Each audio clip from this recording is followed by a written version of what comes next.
Speed, pure, unfiltered power. Here it's not just about going fast, it's about the chase, the rush, the split second where everything fades. And it's just you and speed.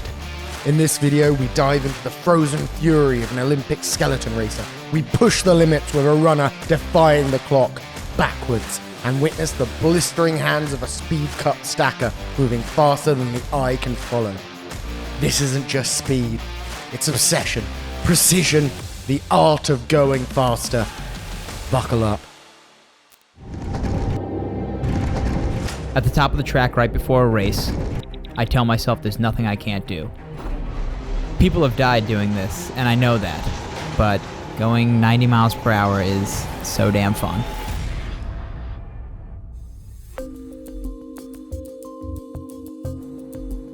My name is John Daly, and I'm a two-time Olympic skeleton slider. The skeleton track is roughly 1 mile long, and I'll slide up to 90 miles per hour with my face only 1 inch off the ice. You get a green light, and you take off sprinting, and you can't hear a thing. When I make contact with the sled, it feels like a place I've been my whole life. Last 15 years, I've made that same jump onto the sled. You could feel immense pressure as you're pulling 5 Gs. So my 8-pound head now weighs 40 pounds.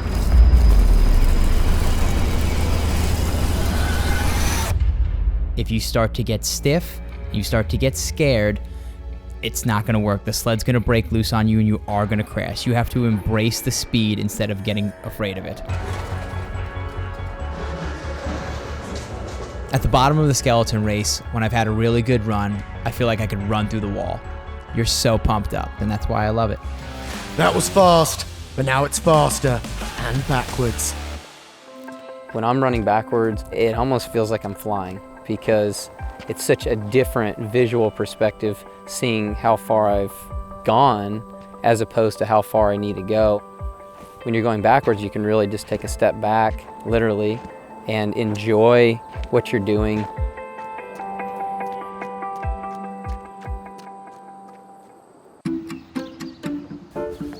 Hi, I'm Aaron Yoder. I'm a backwards runner. I have the world record for the fastest mile ran backwards. My fastest backwards mile time is 5 minutes and 54 seconds. I've been running forward for over 20 years. I started running competitively when I was in elementary school and then ran on scholarship during my early 20s. I ran so much that I sustained a knee injury. My doctor told me to stop running and I really didn't want to stop, so I knew I had to make some sort of change. Retro running or backwards running is where you're literally just running in reverse and there's no impact on my knee. I run backwards everywhere. I run backwards on the treadmill, I run backwards on the track, and also out on country roads. Backwards running feels great on my knee. I don't feel anything, which is a reason why I really enjoy it. Stay tall, knee up. There we go. Good job. When I'm coaching my track team, I occasionally have them run backwards as to enhance and diversify their training workouts. Onward and upward. Good job. Way to go. Good warm up there. There's more backwards runners out there than one would think. There are hundreds, if not thousands, of people that decide to run in reverse. The last World Championships, there were over 20 countries represented and close to 200 athletes. Backwards running has allowed me to see things in a little bit different perspective. In a world where everyone goes forward and I'm going backwards, it's really allowed me to just get back to competing against myself and not be so concerned what other people are doing. I found great gratification in the fact that I'm just competing against my own shadow. You think you know speed? You haven't seen speed. We didn't really have any fast stackers from Texas until he came along. Like, I couldn't really believe my eyes. Like, I was in shock. his hands, like they were always moving, and it was like there was no like thinking about where to put it. It was just like a non-stop, just like brrr.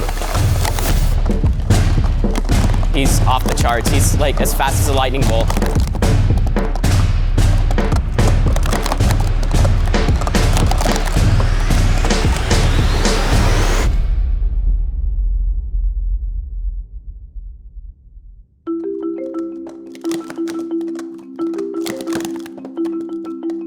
My name is Trey Griffith, and I am the fastest cup stacker in the state of Texas.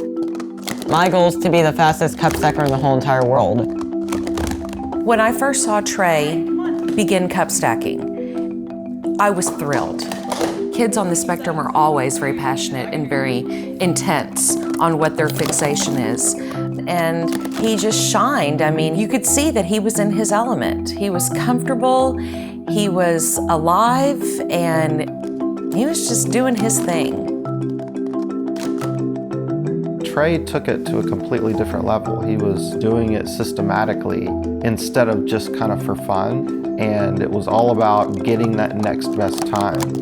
What Trey does in 5 or 6 seconds takes me 10 or 12, 13 seconds. We've learned not to ever discount what he says he's going to do.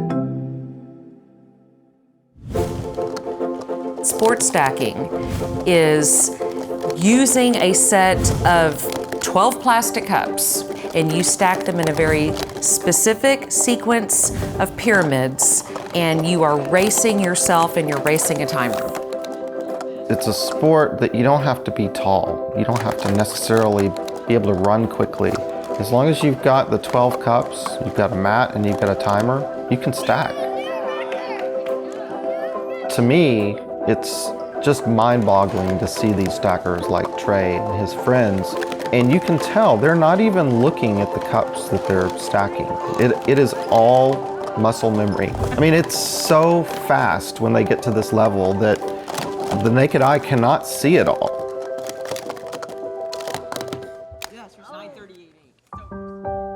When I found out that I was having a boy, of course, I thought about when I was a boy and playing catch with my dad in the backyard, and you flash forward, you know, thinking about those types of things with your kiddo.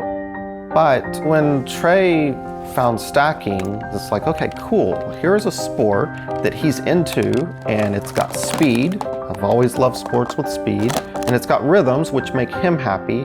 And I realized, what a better way to bond with my child than to learn how to stack myself. I get to stand next to my son, who's one of the fastest in the world, and stack with him and be a part of something special. Watching the two of them stack together are probably some of the best moments I've ever had. Our motto has always been, the family that stacks together stays together.